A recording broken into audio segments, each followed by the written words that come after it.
আমরা হরিদার চায়ের দোকানে বসে আড্ডা মারি আর চা খাই।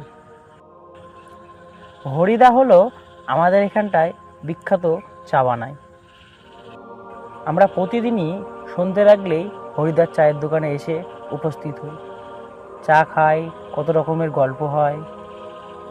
আজকে আমার পাশে বসে আছে রহিমদা। রহিমদা আমাদেরকে একটা তার সঙ্গে ঘটে যাওয়া এক ভৌতিক ঘটনার কথা শোনাচ্ছে। শুনছি আর আমার পুরনো এক দিনের কথা মনে পড়ে যাচ্ছে। আমার সঙ্গেও এরকম একটা ভৌতিক ঘটনা ঘটেছিল। আমি গল্পটা মনোযোগ দিয়ে শুনছি। গল্পটা শেষ হতেই আমাকে রহিমদা বলে উঠল, কি রে ভাই, তোর সঙ্গেও কি এমন কোনো ভৌতিক ঘটনা ঘটেছিল? হ্যাঁ গো রহিমদা, আমার সঙ্গেও একটা এরকম অলৌকিক ঘটনা ঘটেছিল। তা একটু আমাদেরকেও শোনা। তুমি শুনবে? তো ঠিক আছে, বলছি। আমার ঘটনাটা হলো, এই হরিদার চায়ের দোকান থেকে একদিন অনেক রাত্রে বাড়ি ফেরার সময়, তা হরিদা এক কাপ চা দাও, নাহলে ঠিক গল্পটা জমছে না। দিচ্ছি, তুই গল্পটা শুরু কর, আমি চাটা গরম করে নিয়ে এসে দিচ্ছি। আর রহিম, তোকে কি দিব এক কাপ চা? আরে দাও দাও, ও চা খাবে, আমি চা খাবো না? তাহলে গল্পটা শুনতে কি ভালো লাগবে? ঠিক আছে ভাই, গল্পটা শুরু করো। হ্যাঁ বলছি রহিমদা, আমি একদিন হরিদার দোকানে চা খেতে খেতে গল্প করতে করতেই অনেক রাত্রির হয়ে যায়। আমি টেরই পাইনি। রাত হয়ে যাওয়ায় আমি হরিদার চায়ের দোকান থেকে বেরিয়ে হাঁটতে শুরু করলাম। হেঁটে যাই, কিন্তু দেখি যে আজ আমাদের গ্রাম থেকে কেউই আসেনি এইদিকে। আজ কি কেউ আমাদের ওখান থেকে চা খেতে আসেনি? এত রাত্রির হয়ে গেল, গল্প করতে করতে যে কখন টাইম চলে গেছে আমি বুঝতেই পারিনি। ভয়ে ভয়ে আর বিরক্ত হয়েই হাঁটছি।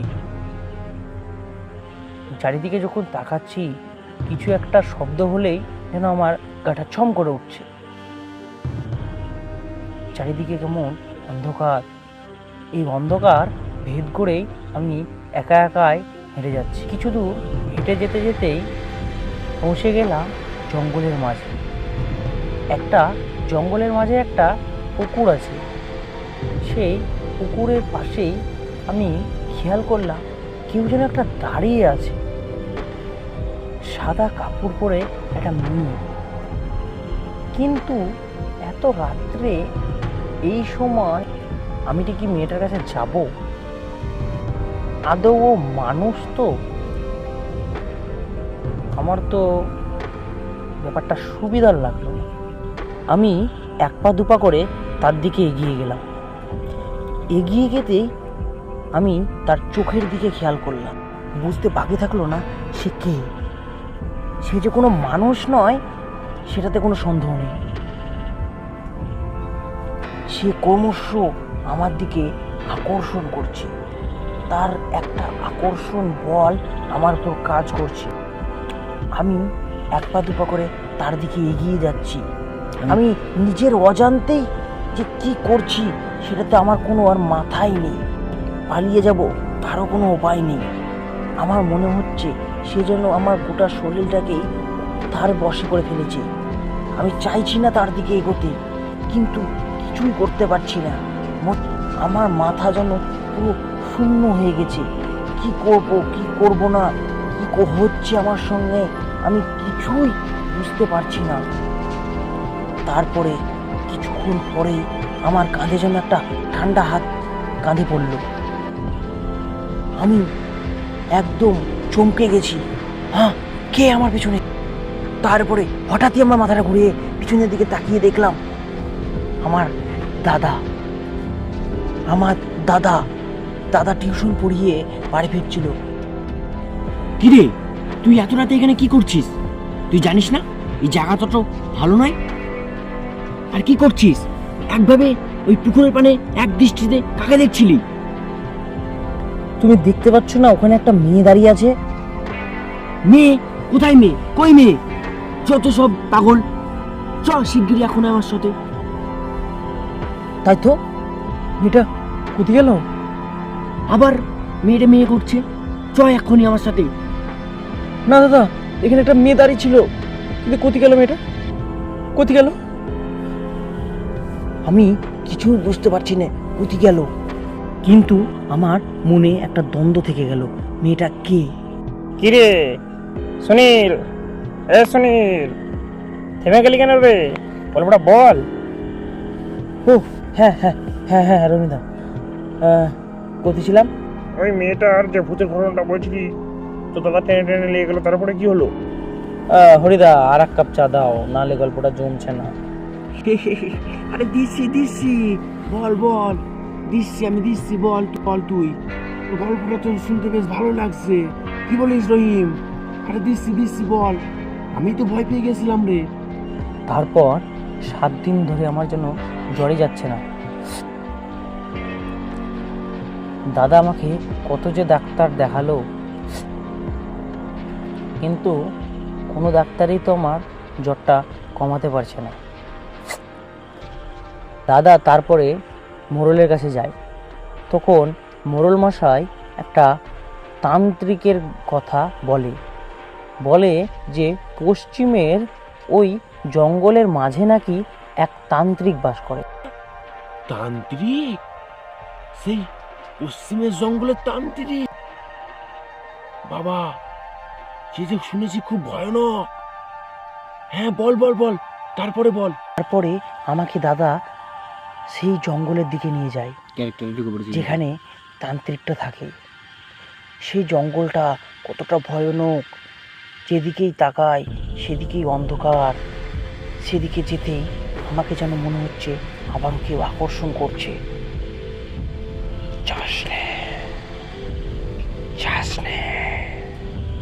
কেউ যেন আমাকে সেখানে যেতে মানা করছে। এই কোন দিকে তাকাচ্ছিস? শিগগির আমার সাথে চ, কোনো দিকে তাকাবি না। আমি সেই তান্ত্রিকের দিকে যেতে লাগলাম। কিছু দূর যেতেই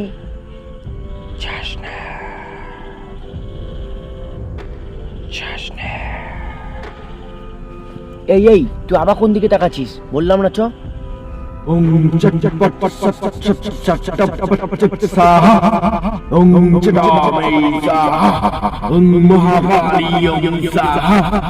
ওই তো দূর থেকে জঙ্গলের আলো দেখা যাচ্ছে, আর মন্ত্রটা আমার কানে আসছে।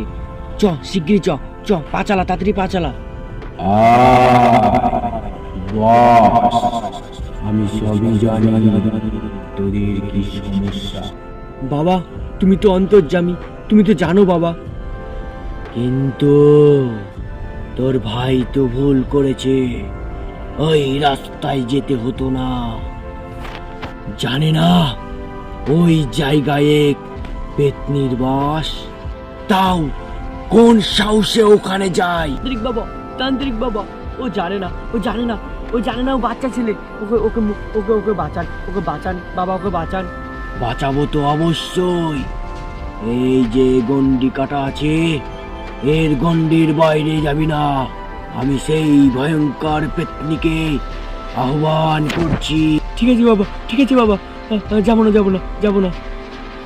তারপরে আমাকে দাদা হাতটা চেপে গন্ডির ভিতর বসে ওং বিং কামণ্ডলী কালিয়াং নাম ওং চটাস্মরা সিং সংসাহা। আয় কোথায় আছিস? আয় এই পেতনি, যেখানেই থাকিস এক্ষুনি আমার সামনে আয়। ওং চিং বং জিং ডং জং টং চটাস, ওং বং জং টং চিং চটাস।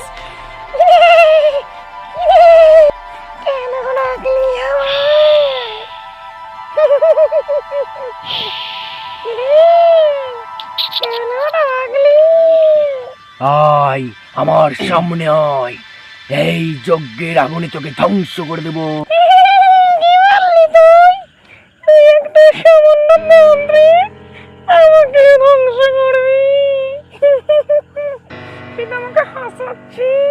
এত বড় সাহস তোর? তুই আমাকে বললি তান্ত্রিক সামান্য। তোর আজকে এই শেষ দিন, তোকে কেউ আমার হাত থেকে বাঁচাতে পারবে না। এই অবলা শিশু, এই অবলা বাচ্চা তোর কি ক্ষতি করেছে বল, বল কেন ওর উপর ভর করেছিস বল। আমি কি ওর জায়গায় গিয়েছিলাম?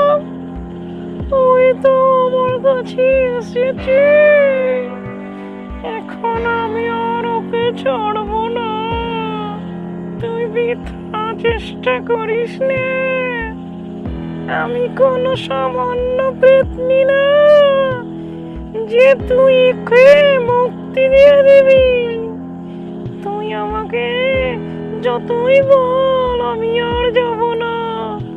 ও ভুল করেছে, তুই যদি এখনো না যাস তোকে আমি ছাড়বো না। তোকে এই যজ্ঞের আগুনে তছনছ করে দেব। নমঃ ইং পটাস ওং পটাস। না না না না, তুই আমাকে গায়ে কি নিচ্ছিস? কি করছিস এসব? কি করছিস? ছেড়ে দে, ছেড়ে দে, আমাকে ছেড়ে দে। ছেড়ে দে, ছেড়ে দে, ছেড়ে দে। সেই ভয়ঙ্কর হাসি আর চিৎকার, আমার মনে হচ্ছে যেন প্রাণটা বেরিয়ে যাবে। তান্ত্রিকের মন্ত্র ছাড়া আর কিছুই শুনতে পাচ্ছি না। সেই পেতনিটাকে তাড়ানোর জন্য সেই তান্ত্রিক অনেক মন্ত্র পড়ছে। এই নে, তোর উপর ছুড়ে দিলাম সরষা দানা, এই দানাতে তুই ভস্ম হয়ে যাবি। কি দিলি, কি দিলি বান্নি, কি দিলি বান্নি? আমার গাটা জ্বালা করছে, জ্বালা করছে, জ্বালা করছে। তুই যা বলবি তাই শুনবো, শুনবো, শুনবো, শুনবো। কি দিলি? আর দিস না, দিস না। বল, এই গ্রাম থেকে তুই বহু দূরে চলে যাবি, আর এই গ্রামের দিকে আর ঘুরেও তাকাবি না। বল বল। না না, আমি আর তাকাবো না, আমি আর তাকাবো না। আমাকে ছেড়ে দাও, আমাকে ছেড়ে দাও, আমাকে ছেড়ে দাও, আমাকে মুক্তি দাও, মুক্তি দাও। এ কি দিলি, কি দিলি আমাকে? আয় আয়, এই বোতলের মধ্যে তুই ঢুকে পড়, তুই মুক্তি হয়ে যাবি। আয় হি হি হি হি হি হি হি হি, আয়। যাচ্ছি, যাচ্ছি, যাচ্ছি, যাচ্ছি।